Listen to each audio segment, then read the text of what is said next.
YouTube channel The House of Economics. I am Samra Khalid and today our lecture topic is related to classical theory of employment means classical नज़रिया रोज़गार। ये topic एक तो थोड़ा सा difficult भी है और बहुत इम्पोर्टेंट भी है, बट हम इस लेक्चर में मैक्सिमम कोशिश करेंगे कि आपको डिफ़िकल्ट चीज़ को बहुत ज़्यादा इजी करके बताया जाए। So first of all classical economist कौन थे? आपको ये पता है कि इकोनॉमिक्स के जो बानी थे वो एडम स्मिथ थे, ठीक है। और एडम स्मिथ को क्लासिकल इकोनॉमिस्ट तस्वुर किया जाता है। क्लासिकल इकोनॉमिस्ट में एडम स्मिथ और उसके जो तमाम फॉलोअर्स हैं वो आते हैं, लेकिन केन्स कहता था कि क्लासिकल इकोनॉमिस्ट में एडम स्मिथ से लेकर मार्शल और उसके तमाम फॉलोअर्स जो हैं, उसके तमाम पैरोकार जो हैं वो क्लासिकल इकोनॉमिस्ट ही तस्वुर किए जाते हैं। क्यों क्लासिकल माशरेदान ही तस्वुर किए जाते हैं? क्योंकि इन सब के जो कॉन्सेप्ट थे अबाउट इकोनॉमिक्स, इन सब के जो इकोनॉमिक्स मईशत के मुतल्लिक जो इनका नज़रियात थे वो सब के सेम थे, चाहे वो एडम स्मिथ हो या मार्शल हो। सो एडम स्मिथ से लेकर मार्शल और मार्शल के तमाम जो पैरोकार थे और जो तमाम फॉलोअर्स थे उनको क्लासिकल माशरेदान, क्लासिकल इकोनॉमिस्ट ही तस्वुर किया जाता है। अब इनका क्या कॉन्सेप्ट थे, इनके क्या नज़रियात थे, ये मईशत को किस तरह से देखते थे? ये कहते थे first of all classical school of thought के अकॉर्डिंग आपकी मईशत में हमेशा मुकम्मल रोज़गार की कैफियत रहती है। Means there is full employment in the economy. What is mean by full employment? Full employment mean कि आपकी इकोनॉमी में हर वक्त मुकम्मल रोज़गार की कैफियत पाई जाती है, कि आपकी मईशत में जितने भी वसाइल हैं उन सब को फुली यूटिलाइज किया जा रहा है और आपकी इकोनॉमी में कोई भी अनएम्प्लॉयमेंट नहीं है, कोई भी रिसोर्स, कोई भी जो आपके वसाइल हैं वो बेकार नहीं पड़े। तमाम रिसोर्सेज को फुली यूटिलाइज किया जा रहा है, तमाम लोगों को उनकी काबिलियत के मुताबिक, उनकी एबिलिटी के अकॉर्डिंग जॉब मिल रही है। So there is full employment in the economy, कि आपकी मईशत में मुकम्मल रोज़गार की सूरत हाल है।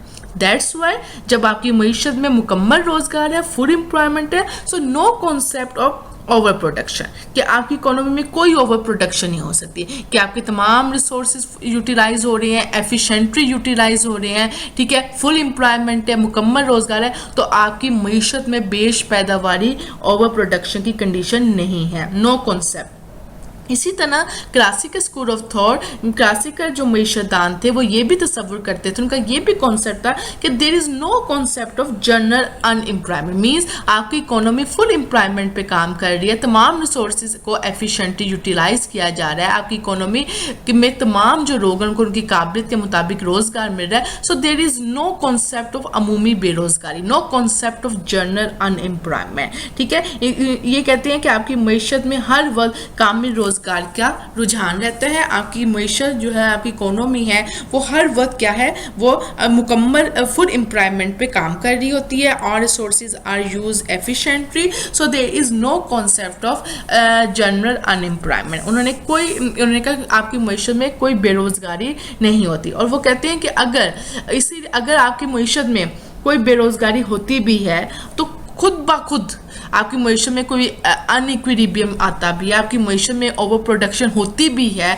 आपकी मईशत में बेरोज़गारी के अनासिर पैदा होते भी हैं, तो खुद ब खुद आपकी इकोनॉमी में सेल्फ एडजस्टेड पावर क्रिएट हो जाती है, खुद ब खुद आपकी इकोनॉमी, आपकी मईशत जो है वो सेट हो जाती है। कुछ अरसे के बाद आपकी मईशत में क्या है, खुद कार, इसको कहते हैं खुद कार कूवतें सरगर्म हो जाती हैं, जो आपकी मईशत को, आपकी इकोनॉमी को दोबारा से इक्विलिब्रियम की तरफ ले आती है, दोबारा से फुल एम्प्लॉयमेंट की तरफ ले आती है। So no concept of over production, no concept of general employment. So that why? Because they believe on self adjusting economy, ठीक है। वो कहते हैं अगर आपकी इकोनॉमी में जनरल अनएम्प्लॉयमेंट होती भी है और आपकी मईशत जो है वो फुल एम्प्लॉयमेंट से नीचे या ऊपर आती भी है, यानी कामिल रोज़गार की सतह पर नहीं रहती है, सो उसके पीछे क्या रीज़न होती है? वो कहते हैं उसके पीछे रीज़न होती है नो इंटरफेरेंस ऑफ गवर्नमेंट। आपकी गवर्नमेंट उसमें अमर दखल करती है, हुकूमत की जानिब से मुदाखलत होती है, ठीक है। तो क्लासिकल माशरेदान कहते हैं कि अगर आपकी इकोनॉमी में ये इश्यूज पैदा होते भी हैं, so this is only due to interference of government. So they believe on the concept of non interference of government. वो कहते हैं गवर्नमेंट की इंटरफेरेंस नहीं होनी चाहिए, ठीक है।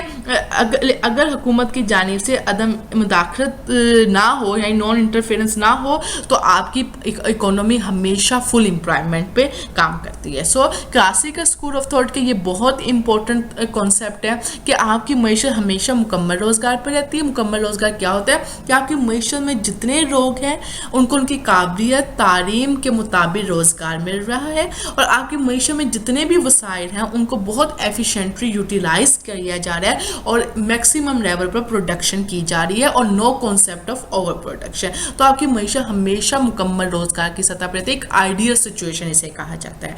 और कहते हैं अगर आपकी इकोनॉमी में ये सिचुएशन ख़राब होती भी है, आपकी इकोनॉमी में डिसइक्विलिब्रियम आता भी है, तो वो सिर्फ और सिर्फ नॉन इंटरफेरेंस ऑफ गवर्नमेंट होती है। अगर गवर्नमेंट नॉन इंटरफेरेंस ना करे आपके इकोनॉमी के मैटर्स में, ऐसी पॉलिसी बनाए जिसमें गवर्नमेंट की इंटरफेरेंस कम हो, तो आपकी इकोनॉमी हमेशा फुल एम्प्लॉयमेंट, कामिल रोज़गार या मुकम्मल रोज़गार पे काम करेगी। सो ये जो क्लासिकल थ्योरी ऑफ एम्प्लॉयमेंट है, क्लासिकल नज़रिया रोज़गार, इसके कुछ मफरूज़ात हैं। सबसे पहले इसका एक मफरूज़ ये है कि दे इज़ परफेक्ट कंपटीशन है, कि आपकी इकोनॉमी में मुकम्मल मुकाबले की सूरत हाल है। मैंने मेरे रोड्स ऑफ फ्रैक्चर्स जो हैं वो यूट्यूब पे ऑलरेडी अवेलेबल हैं। उसमें से एक लेक्चर मेरा परफेक्ट कंपटीशन पे भी है, मोनोपली पे भी है, माइक्रो इकोनॉमिक्स पर डिटेल लेक्चर यूट्यूब पे अवेलेबल है। समरा खालिद के नाम से आप सर्च करें तो उसमें आपको परफेक्ट कंपटीशन के बारे में पता चलेगा कि व्हाट इज़ परफेक्ट कंपटीशन। सो आप ज़रूर सर्च कीजिएगा perfect competition in short run and perfect equilibrium in perfect competition and production level in perfect competition, detail में लेक्चर अवेलेबल है। सो ये थ्योरी क्या कहती थी कि देयर इज परफेक्ट कंपटीशन, कि आपकी मईशत में मुकम्मल मुकाबला है। क्लोज्ड इकोनॉमी है कि क्लोज्ड इकोनॉमी क्या होती है कि आपकी मईशत जो है उसका बाहर की इकोनॉमी के साथ कोई लिंक नहीं है, मीन्स आप ग्लोबलाइज्ड नहीं है, आप एक्सपोर्ट या इम्पोर्ट की तरफ नहीं जा रहे हैं, आप क्लोज्ड इकोनॉमी में हैं, ठीक है। आपका बाहर के दुनिया के साथ नहीं है। सो ये क्लोज्ड इकोनॉमी को बहुत ज़्यादा प्रेफर करते थे, ठीक है। उसके अलावा ये कहते थे रेजिस फ्री इकोनॉमी। इसका क्या मतलब होता है? मईशत में अदम मुदाखलत ना हो, गवर्नमेंट की तरफ से इंटरफेरेंस ना हो। जिस इकोनॉमी में गवर्नमेंट की इंटरफेरेंस नहीं होती, गवर्नमेंट की मुदाखलत नहीं होती है, उस इकोनॉमी को हम रेजिस फ्री इकोनॉमी कहते हैं। ये आपको अक्सर ऑब्जेक्टिव में आ सकता है कि रेजिस फ्री इकोनॉमी कौन सी होती है। रेजिस फ्री इकोनॉमी वो इकोनॉमी होती है जिसमें मईशत में अदम मुदाखलत का निज़ाम मौजूद होता है, यानी कोई मुदाखलत नहीं होती है, ठीक है। आपकी गवर्नमेंट जो है कोई इंटरफेयर नहीं करती है, ठीक है। हुकूमत माशी मामलात में किसी किस्म की दखलंदाजी नहीं करती है। उसके अलावा जो क्लासिकल थ्योरी थी वो लॉन्ग रन पे बिलीव करते थे। क्लासिकल इकोनॉमिस्ट कहते थे कि हम उनकी तमाम जो थ्योरी है वो अरसे तवील पे काम करती है, क्योंकि वो लोग शॉर्ट रन पे बिलीव नहीं करते थे, बिकॉज वो कहते थे कि करीब अरसे में टेक्नोलॉजी और अशिया सरमाए का स्टॉक तब्दील नहीं होता है। शॉर्ट रन एक बहुत थोड़ा पीरियड होता है कि आप उसमें ना तो अपनी कोई टेक्नोलॉजी में चेंज कर सकते हैं, ना ही स्टॉक ऑफ कैपिटल में चेंज कर सकते हैं। So they believe on long run. So this slide is very important in terms of कि what classical school of thought,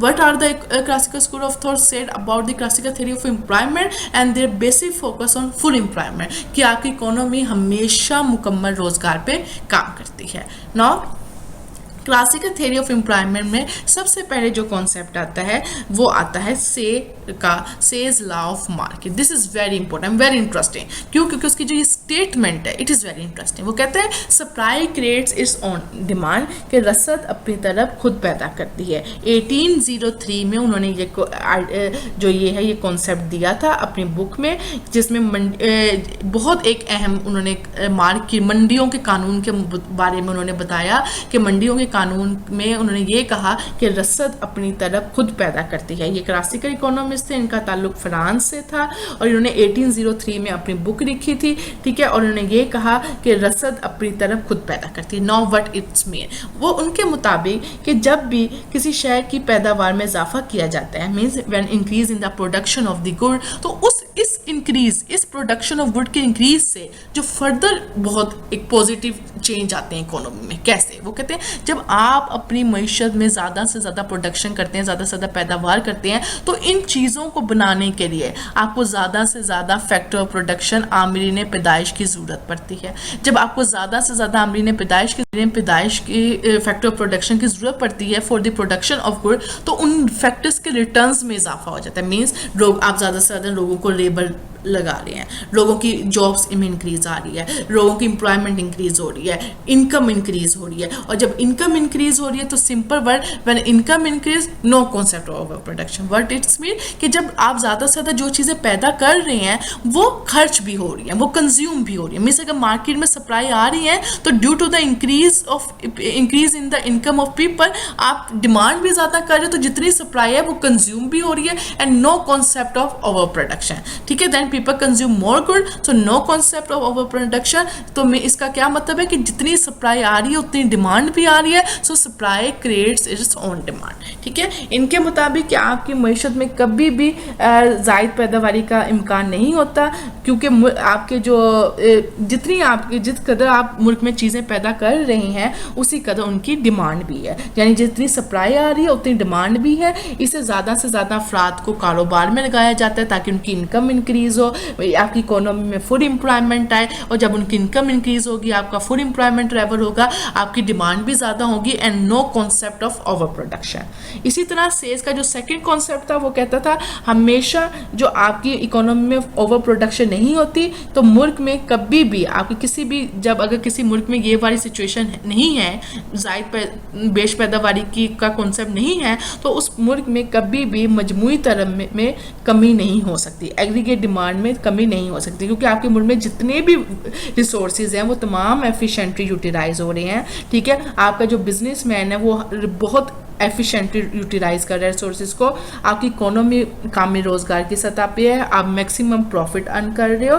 ठीक है, तो इस कानून के मुताबिक अगर मजदूरों को उनकी पैदावार के मुताबिक मुआवजा मिलता रहे तो मुल्क में ना तो कभी बेरोजगारी होगी, ना ही आपकी कभी एग्रीगेट डिमांड कम होगी, और ना ही ओवर प्रोडक्शन होगी। ठीक है, जैसे कि सप्लाई इंक्रीज हो रही है तो उसके साथ साथ और इकोनॉमी में बहुत पॉजिटिव चेंजेस आ रहे हैं, तो उसकी वजह से आपकी डिमांड भी इंक्रीज हो रही है, नो कॉन्सेप्ट ओवर प्रोडक्शन। और जब ओवर प्रोडक्शन ही है तो कभी भी आपकी एग्रीगेट डिमांड मजमूई तरफ कम नहीं हो सकती है। आपके लोगों को ज़्यादा से ज़्यादा लोग कारोबार में हिस्सा ले रहे हैं, मुनाफा कमा रहे हैं, ज़्यादा से ज़्यादा लोगों को, मजदूरों को कारोबार में लगाया जा रहा है, उनको ज़्यादा से ज़्यादा वेजेस दी जा रही हैं, तो नो कॉन्सेप्ट ऑफ अमूमी बेरोजगारी से कहते हैं, एंड जनरल अनएम्प्लॉयमेंट। इसीलिए वो कहते थे, केन्स कहता था कि हमेशा आपका जो रेट ऑफ इंटरेस्ट है वो क्या होता है, रचकदार होता है। ठीक है, शरह सूद आपका क्या इकोनॉमी में रचकदार है, मीन्स उसमें चेंजेस आते रहते हैं। अगर इकोनॉमी में कोई चेंज आ रहा है तो रेट ऑफ इंटरेस्ट भी कम या ज़्यादा होता जा रहा है, वो फिक्स नहीं है।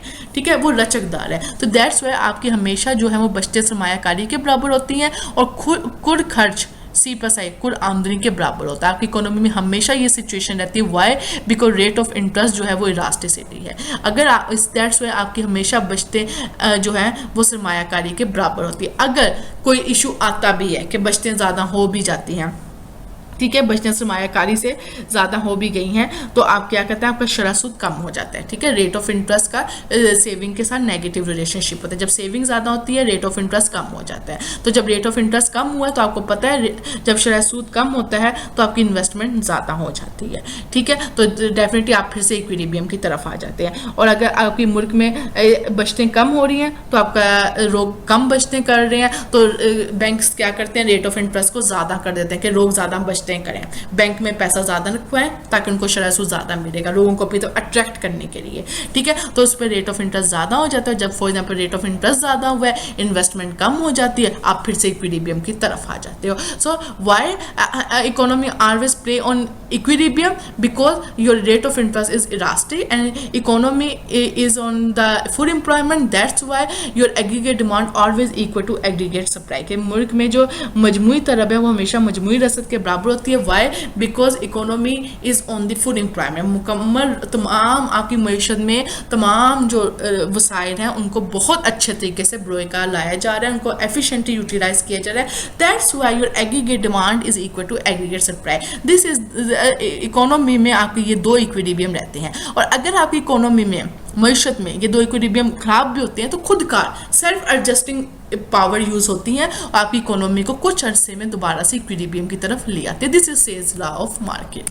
अब सेल्स का जो लॉ है वो डिफरेंट मार्केट पे अप्लाई होता है। Number 1 barter economy. Barter economy क्या होती है कि बार्टर इकोनॉमी हम कहते हैं, इसको हम बार्टर सिस्टम भी कहते हैं, कि इसमें अशिया के बदले अशिया का लेन देन होता है। कि जब आपका बहुत पुराने ज़माने में जब इंसान गारों में रहता था, इतना वो सोशल नहीं था, इतना वो वेल इकोनॉमी नहीं थी, उसकी मईशत बिल्कुल मईशत का निज़ाम बिल्कुल ठीक नहीं था, तो और ज़र का निज़ाम नहीं था, तो वो अशिया के बदले अशिया का तबादला करता था। सो जब बार्टर इकोनॉमी होती है तो से का लॉ क्या कहता है कि आपके मुल्क में जो एग्रीगेट सप्लाई है वो एग्रीगेट डिमांड के बराबर होती है, ठीक है। हमेशा आपकी मजमूई रसद मजमूई तरफ के बराबर होती है कि जितनी रसद आ रही है उतनी ही तरफ है, ठीक है। Aggregate supply of price equal to the aggregate demand of price. PI is the price है एंड ये सप्लाई है, ये PI is the price of demand है। तो ये आपके मुल्क में हमेशा बार्टर इकोनॉमी में आपकी इक्विलिब्रियम की सिचुएशन ये होती है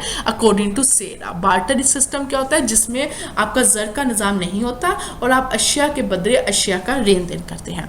नाउ सेकंड से का जो लॉ अप्लाई करता है वो मनी इकोनॉमी में करता है। जब आपका जर आ गया, जहां अशिया का तबादला जर की मदद से किया जा रहा है, मनी की मदद से किया जा रहा है, तो उसमें आपकी क्या इकोनॉमी में क्या आपकी इक्विलिब्रियम सिचुएशन होगी कि MV is equal to PY। ये इसको हम नज़रिया मिकदार जर भी कहते हैं, क्वांटिटी थ्योरी ऑफ मनी भी कहते हैं इसको हम, ठीक है। और ये फिशर ने ये इक्वेशन दी थी, ठीक है। और सेस मनी इकोनॉमी पे भी से का लॉ अप्लाई होता है और ये इक्विलिब्रियम सिचुएशन होती है। उसमें M आपका क्या क्वांटिटी ऑफ मनी जर की मिकदार है, V वेलोसिटी ऑफ मनी जर की रफ्तार गर्दिश, P प्राइस और Y इनकम। और ये दोनों जहाँ पे बराबर होती है वहाँ पे आपकी मनी इकोनॉमी इक्विलिब्रियम पे होती है। तो सेल्स का लॉ मनी इकोनॉमी में कहता है कि मनी इकोनॉमी क्या होती है? Where exchange of good with the help of money, और ये आपकी इक्विलिब्रियम कंडीशन होती है मनी इकोनॉमी में अंडर द सेल्स लॉ।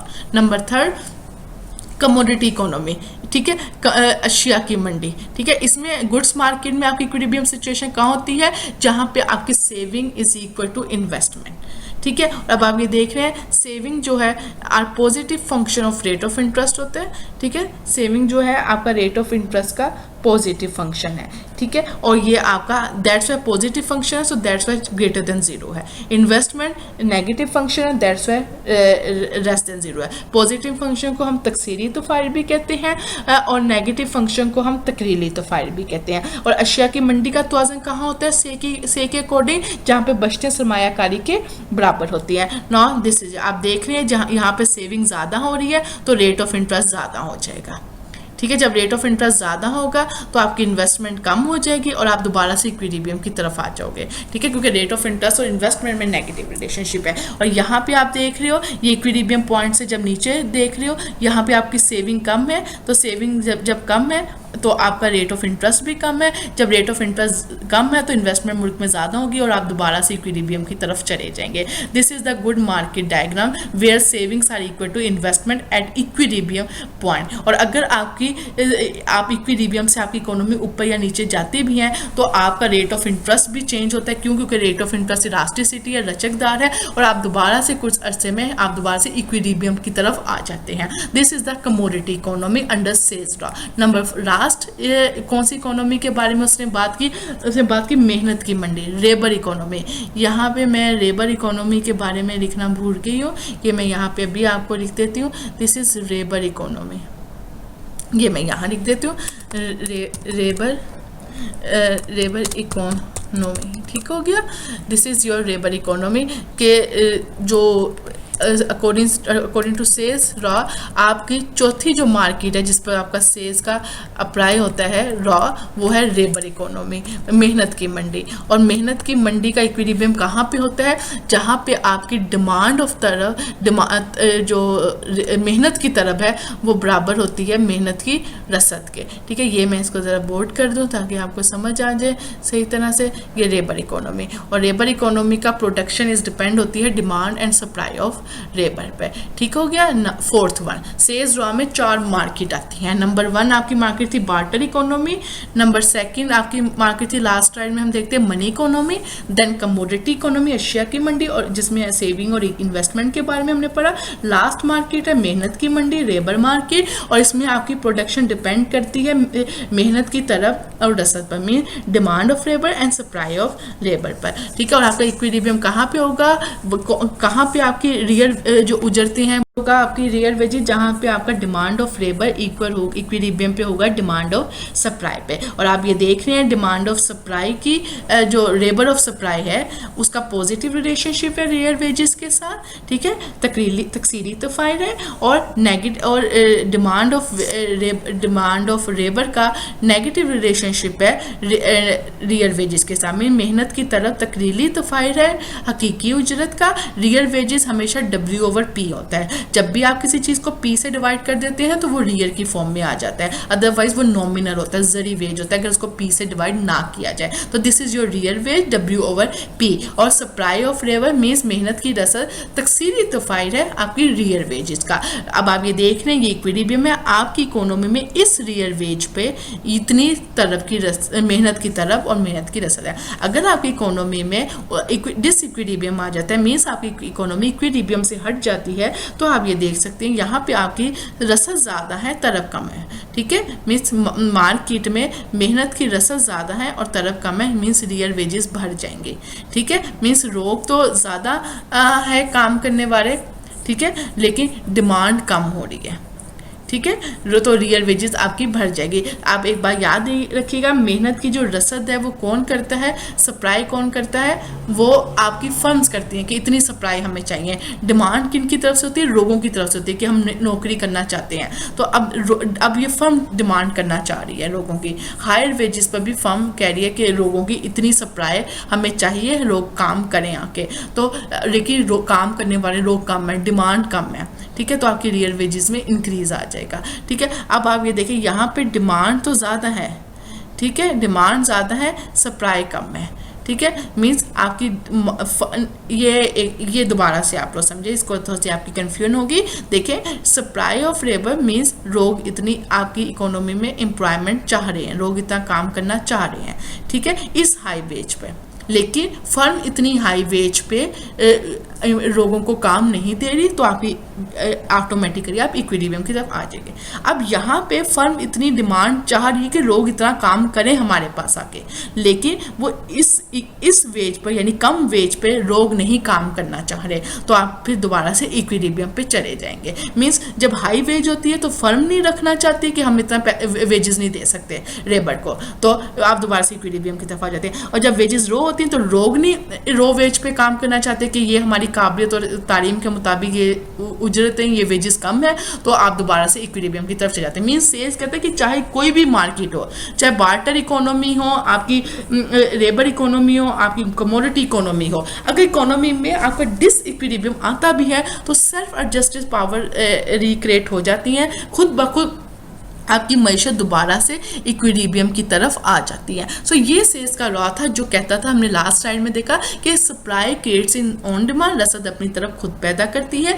वाई? बिकॉज जब आप रसद ज़्यादा होती है तो मुल्क में ऑटोमेटिकली और फैक्टर्स भी उनके और फैक्टर्स में पॉजिटिव चेंजेस आता है, जिसकी वजह से आपकी डिमांड भी ज़्यादा होती है। तो no concept of over production, no reduction in aggregate demand, no concept of general employment, economy always at equilibrium, where is the condition of full employment, where is elasticity rate of interest always in elasticity form, that's why your saving always equal to investment. So this is वो कहते हैं an economy always play in the long run and non interference of government, that's why your economy always play on full employment, जहां आपकी economy में तमाम resources efficiently utilise हो रहे हैं. This is the classical theory of employment, जिनमें आपने sales का रॉ देखा और सेल्स के रॉ को ये चारों इकोनॉमी में देखा. ये बहुत इंपॉर्टेंट है, ये अक्सर पेपर्स पॉइंट ऑफ व्यू में भी आते हैं और अक्सर ऑब्जेक्टिव पॉइंट ऑफ व्यू में भी आते हैं. तो आप ये, और मैंने बहुत ईजी करके इसको आपको बताया है.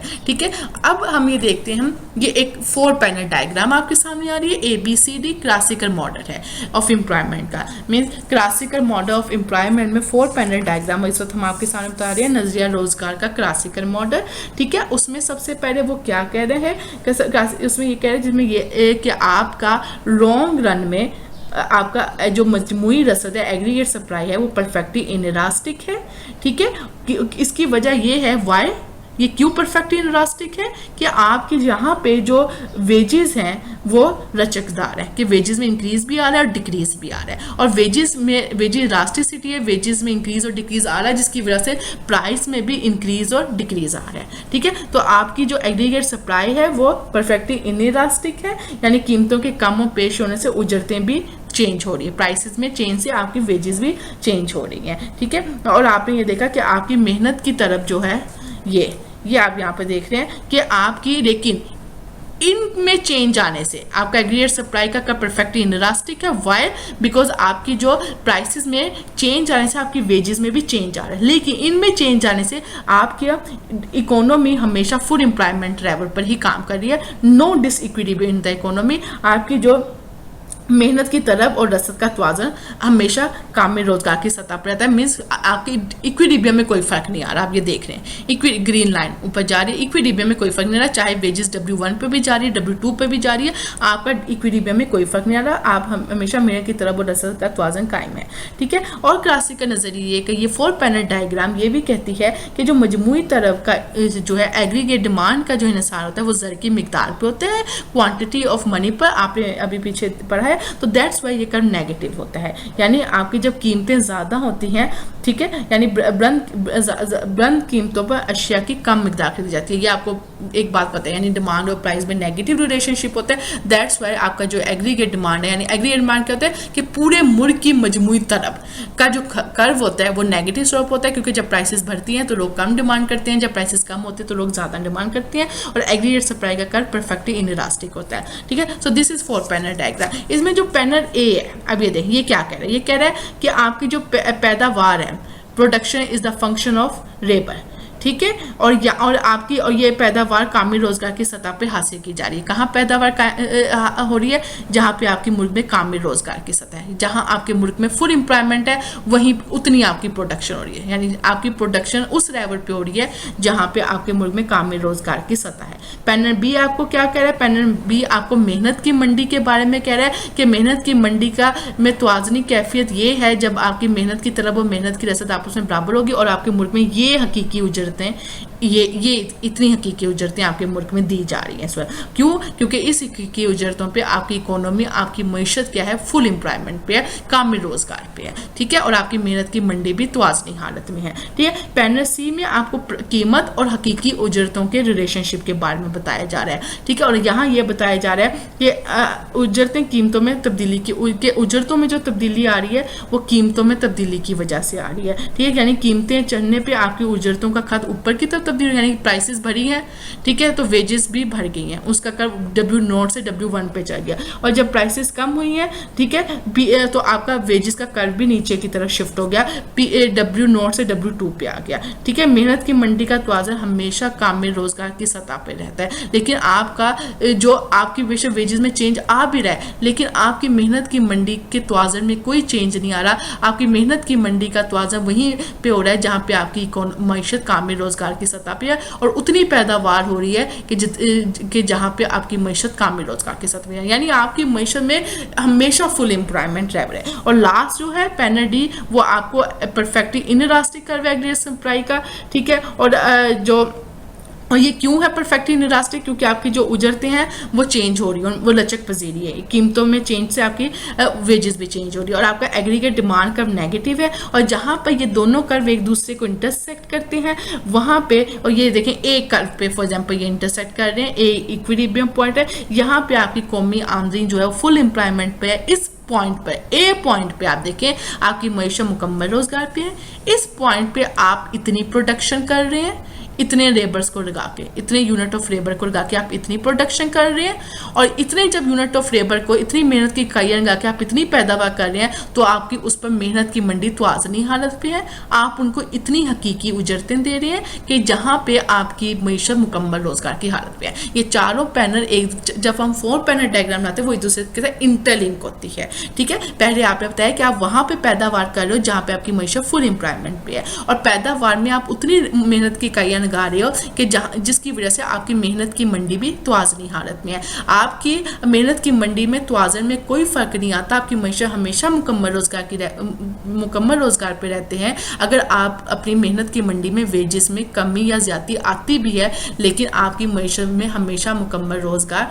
रहता है। वाई? बिकॉज आपका एग्रीगेट सप्लाई का इधर परफेक्टली इनइलास्टिक है और एग्रीगेट डिमांड नेगेटिव कर्व है, और जहाँ पे दोनों इंटरसेक्ट करते हैं ये शो कर रहा है कि ये आपकी मईशत का ए जो पॉइंट है, ये आपकी इकोनॉमी का फुल एम्प्लॉयमेंट लेवल है, मुकम्मल रोजगार है, जहाँ पर इतनी प्रोडक्शन हो रही है, मेहनत की मार्केट भी इक्विलिब्रियम पे है, और इतनी वेजेस दी जा रही है। This is 4 panel diagram under the classical model of employment. उम्मीद है आपको क्लासिकल के बारे में पता लगा। क्लासिकल बेसिकली कहता क्या है? क्लासिकल एडम स्मिथ, मार्शल, जितने लोग थे केन से पहले के, वो सब यही कहते थे कि आपकी मईशत में हमेशा फुल एम्प्लॉयमेंट लेवल रहता है, ठीक है। आपकी वेजेस जो है वो लचक पसीर होती है, उनमें चेंज आता रहता है, आप अरसा तवील पे काम करते हैं, एग्रीगेट सप्लाई कर आपका इनइलास्टिक होता है परफेक्टली, ठीक है, और आप अरसा तवील पे काम करते हैं, आपकी इकोनॉमी में परफेक्ट कॉम्पिटिशन है, नॉन इंटरफेरेंस ऑफ गवर्नमेंट है।